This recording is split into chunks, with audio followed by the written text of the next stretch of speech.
Hello and welcome. This is the 60th edition of Kraków Film Festival. We are online, of course, because of the coronavirus pandemic, but we're still here talking about films and watching films. And right now we've seen, I think, the film which reminds us what a documentary filmmaking can be like. It can encourage us or force us even to make an ethical gesture of seeing other people, seeing their problems, and seeing and not ignoring them. And this is the film which is called The Unseen.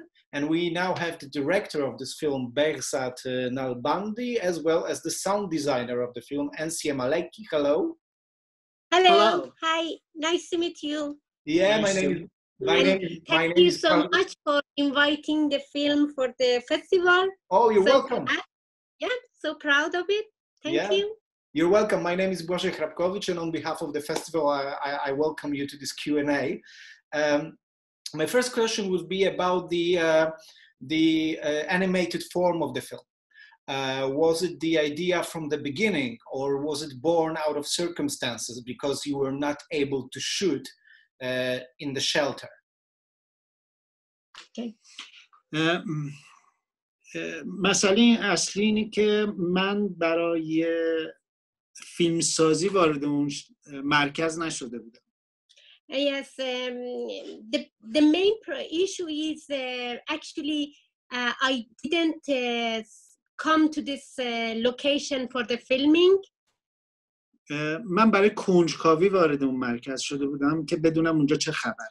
I was so curious and serious to know more about this organization, this place, what's happening there, and what's going on that place. بعد از این که از اون مرکز اومدم بیرون 3 سال با این صداها من هر کاری میکردم به نتیجه نمیرسیدم.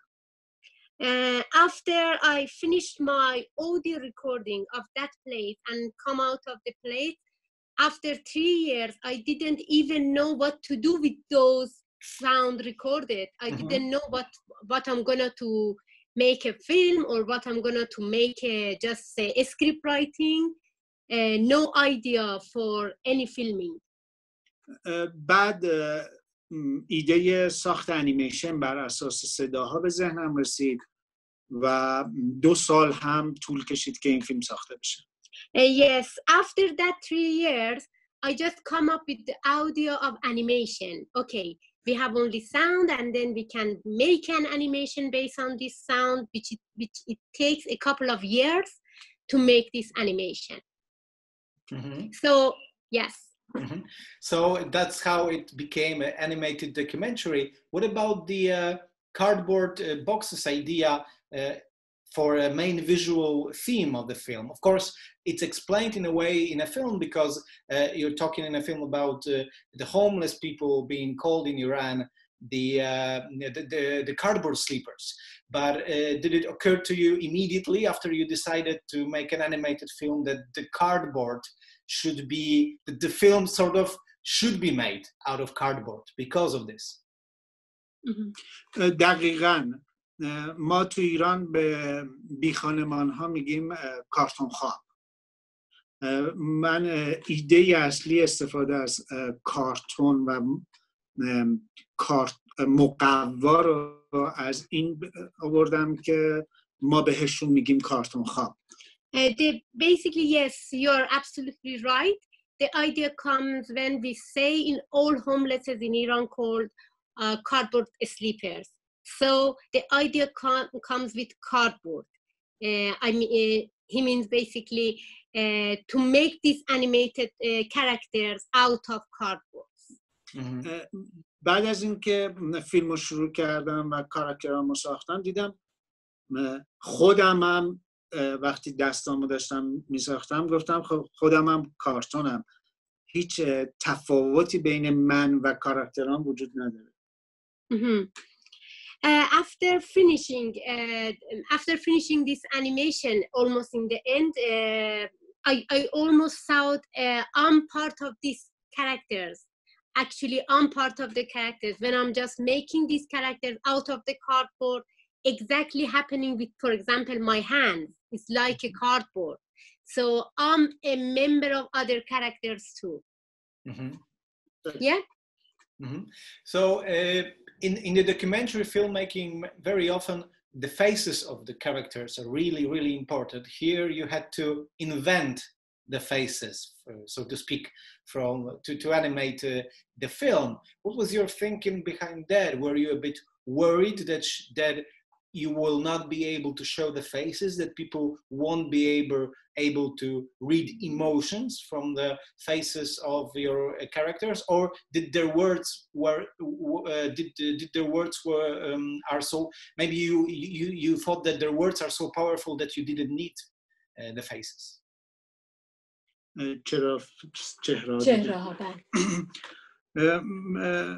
مسئله اصلی توی مستند اینه که حریم خصوصی آدم ها هم رعایت بشه. The most important issue in documentary is to actually respect the privacy of the characters. مخصوصا برای دخترها و زنان تو ایران. Especially it comes even more powerful with girls and women in Iran.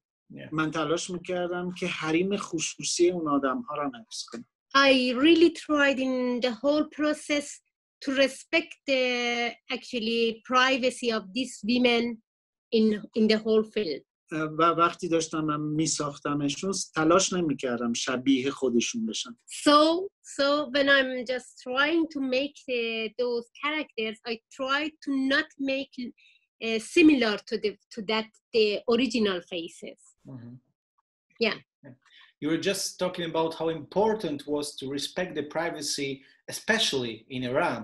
And of course, when I was watching your film, what struck me the most, I think, is that, of course, homeless people are being mistreated, are being ignored, I think, in many countries.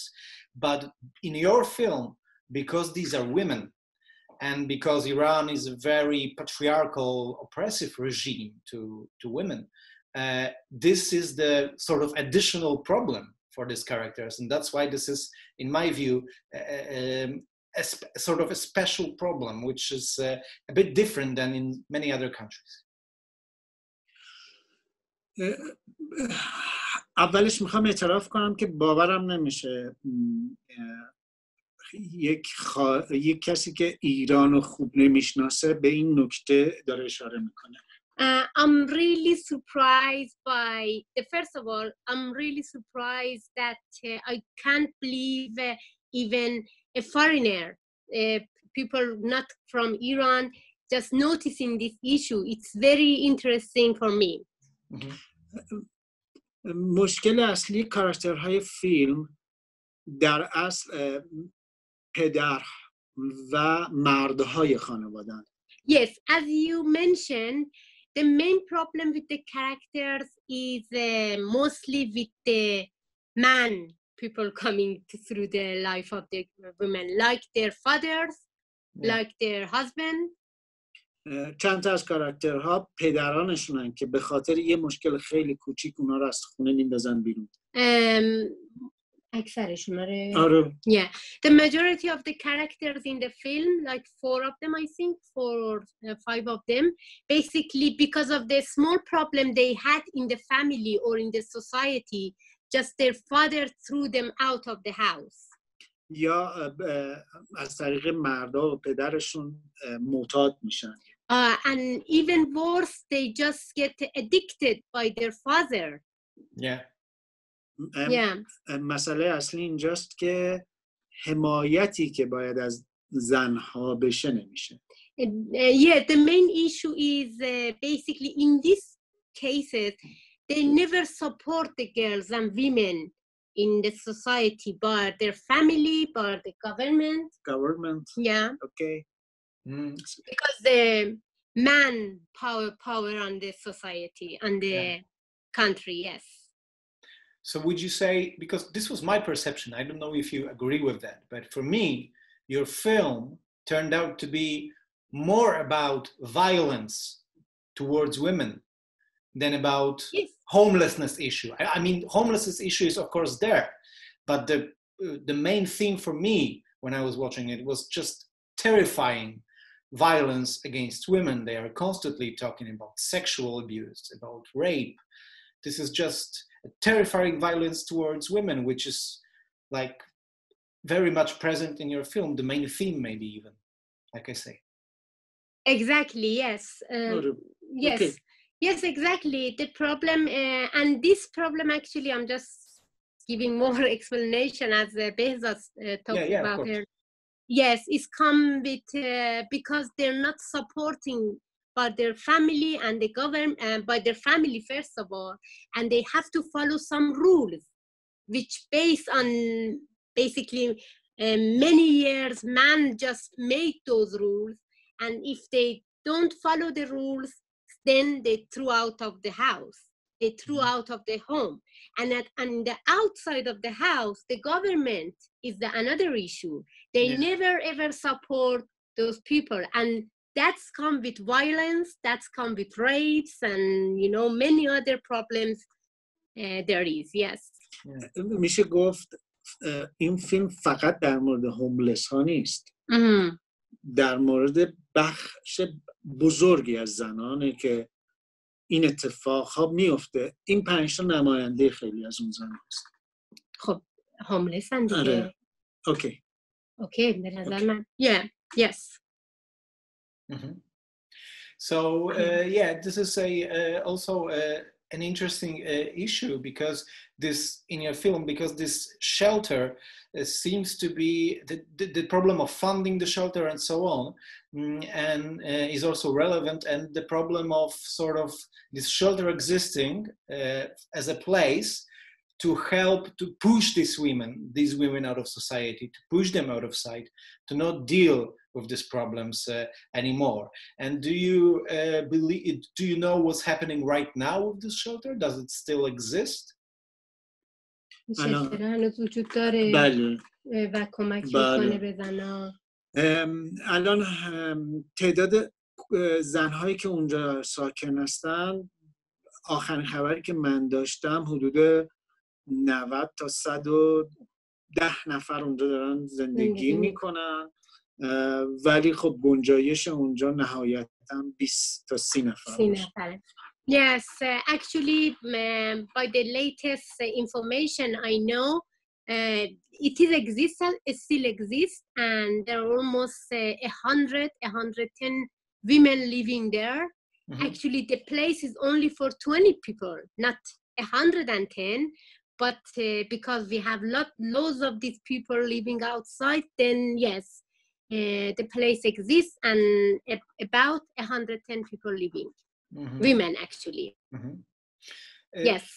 So if this shelter and if these women's problems and the homelessness problem is sort of put out of sight and to the margins of society, do you, because it is, and it's very, I think, visible in your film, do you think that this is the way that Iranian government and society also deals with another problems? Would you say that this is not only a problem of homelessness, but also other problems are sort of swept under the carpet and, you know, put out of sight and not dealt with? Can you just explain a little more about the question? I didn't get that. Yeah, because the homeless, from your film, in your film, we see that the homelessness is not dealt with. It's put out of sight. And my question is, do you believe that this is the same with other issues in Iran? That the government and the society doesn't deal with them, doesn't solve the problems, but sort of put them on the margins of society, like these women in this shelter, and you know, it's not taken care of, just put out of sight. Is it the same with other social issues? این مسئله که حالا زنای بی خانمان اینجوری هم و دولت کاری بهشون نداره، و آیا تو رابطه‌های دیگه، توی ایشوهای دیگه هم دولت همین مواجهه رو داره، اصلا خارج از این مسائلشه؟ نمیدونم. این مسئله بیشتر اینه که دولت داره یه سری آدم ها رو، منظورش اینه که میخواد بدونه آیا نسبت به زنا اینجوریه یا کلن هم این مدلی هست که اصلا میدونی این سوال نتیجهش این میشه که آیا مثلا زنا فقط بخاطر اینکه زنا بی ارزش؟ نه ببین مسئله اینجاست که مردها رو هم جمع میکنن. مردها که جمع میشن بعد چند روز اینا آزاد میشن، زنها میمونن توی این بخش هوملس. نمیدونم. Yes, actually, I don't know about I can't say about the other issues, other problems in Iran, but as I know, it's still with the homeless about the men is the same, but the men after few days get out of that shelter, but women stay there. But I don't really know, and I can't say that much about other problems in Iran. Yeah, I understand. Yeah. Also, what's interesting for me in this film that it's very this animation is really well done, but it's very minimalistic. And I was wondering, what was your thinking behind that? Was it because of the stories, the way these women's stories, their words are so powerful that that the visual minimalistic approach was enough because there is no need to underline them, overplay these words because they are so powerful. Was that the issue here? انقدر داستانهاشون دراماتیک و تراژیک بود که فکر میکردم اگه من هم یه ذره اینها رو بزرگ کنم اوورلود میشه. Yes, actually, yes, that's right. The story of these characters was so dramatic and tragedy that even if I wanted to make in a bigger space, it makes more drama, more tragedy on those characters, and I really didn't want to it. I just wanted to make as it is, not more than, because it's powerful as it is. You know, and I didn't need to add more thing on it, just like to be very minimalistic on their face. یه مسئله دیگه هم بود. من تک نفره داشتم فیلمو میساختم. یعنی بخش انیمیشن کلا یک نفره داشتم میساختم. این انتخابم بود که بتونم فیلمو جمع کنم. یعنی صرفاً این نبود که مثلا خیلی بزرگ بشه، داستانش خیلی بزرگ بشه که از پسش بر نیام. می‌خواستی یه حدی باشه که بتونی جمع جورش کنی. And another issue is because I did everything by myself, I didn't have a team, I didn't have crew on the animating. So I just every time thinking that I have to do something that I afford it myself. I didn't want to make open the story in, you know, for longer time or for other details. So I just put everything in minimal to make it done. Yeah, I understand. Ensieh, you're doing a great job translating, for which I'm very thankful, and we're very thankful. But since you're here, it's great to have you here because the sound design in this film, because of the animated form it took, is extremely important, and I think that maybe even more important than in a traditionally made documentary. So also from your perspective, at which point did you become involved in the film?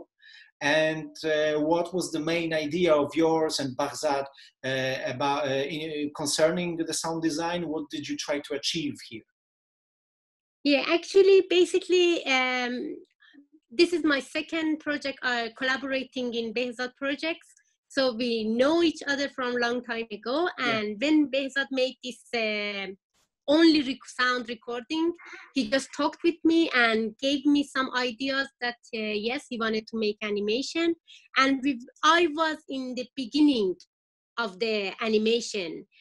Basically, I did like me and Behzad together came a studio and make 70 minutes out of 3 hours of those interviews with the characters, and I made those editing dialogues and gave it to Behzad, and this is just coming and going each time, many times actually, because I make some things on sound and give it to Behzad. Behzad makes some animation.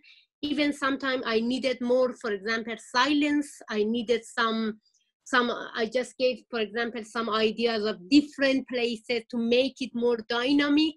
with the characters, and Behzad just trying to make that visually. And the whole time we worked together. Actually, Behzad gave me great ideas about the sound. He didn't want actually very routine sounds. He wanted to be somehow, we say, abstract sound. Abstract sound, yeah? Yes, exactly. The whole film. For example, if you just think about like a helicopter, we didn't make a real helicopter in that film. We make it out of some other things and make it something very abstract. Mm-hmm. Yes, we try to keep working together the whole these 2 years, not every single day actually, but yes. وقتی میخواستم صداهای این فیلم رو مثلا طراحی کنیم با هم، همیشه میگفتم که فکر کنیم گوشی که همیشه تو خیابونه، هیچ وقت سکوت نداشته، هیچ حریمی نداشته. Yes, the main issue Behzad always just telling me is, okay, we have to design an ear that always that ear has to be in outside, in the street. No more silence on the ear because of the characters. Characters every time living in the street, in the actually crowded streets, and they hearing loads of sounds. And the base of the sound is what Behzad asked me to do is very subjective ears. Yes. Mm-hmm. Also, just last question, I think for both of you, because Behzad, you mentioned in the film that this was a very personal journey for you as well. And my question to you and to you, Ensieh, is about an emotional sort of price or cost to pay while making the documentary film about so tragic stories, because it's hard not to get touched by these stories that these women tell, and also how this, but not only emotional cost, but also the effect, the result of this personal journey for you. What did it bring you, not only as a documentary filmmaker, but to you as a human being?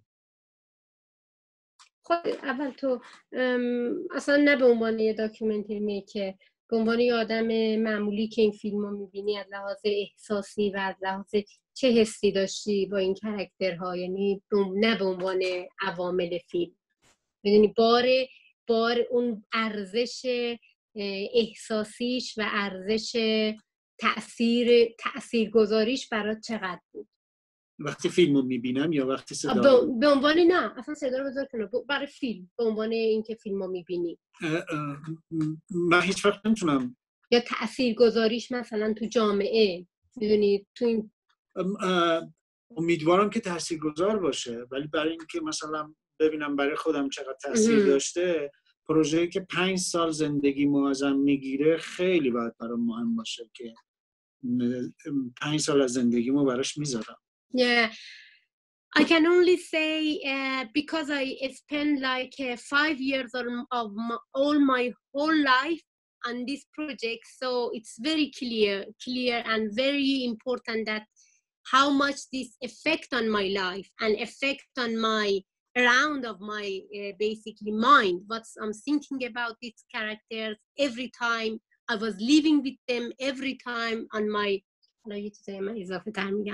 on my small room for 5 years. So it's having me lots of effective, emotional, and it still is with me.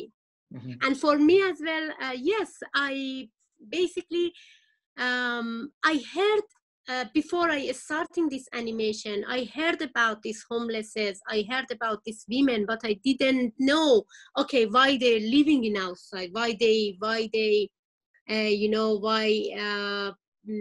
they're out of society respectation. When I was working on this character, not as a sound designer, but as a viewer, I just think about, okay, it could be me. You know, It depends which family you're growing up. It's very depend on your basically your education, your family respectation in the society, and so many items. It's very important. So when I was watching those characters, I always thinking, oh my gosh, it could be one of those characters. Maybe it's me. Yeah.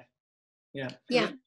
یه چیزی که شاید باید حتما بهش بگم، فیلم فقط در مورد این نیست که 5 تا هوملسن. فیلم در مورد گروهی از زنانن که فقط به خاطر زن بودنشونه که باید اونجا بمونن، چون جرمی انجام ندادن. The only یه بار دیگه اولش رو بگو یادم رفت. نمیخوام بگم 5 تا در مورد فیلم در مورد 5 تا هوملس. 5 تا. Behzad saying the main point in this film is that I didn't want to say the film is about these 5 characters which is homelesses. The film is about a group of women because of their female they have to live in that shelter and they can't come outside of that shelter. Well, thank you very much. This was a very good conversation, very interesting for me also, about the unseen. The director of the film, Behzad Nalbandi, and the sound designer, and also a translator, Ensieh Maleki, was with us. Thank you very much for the conversation. Thank you very much. Thank you. Have a nice day. Have a nice day. Bye-bye. Bye-bye. Bye.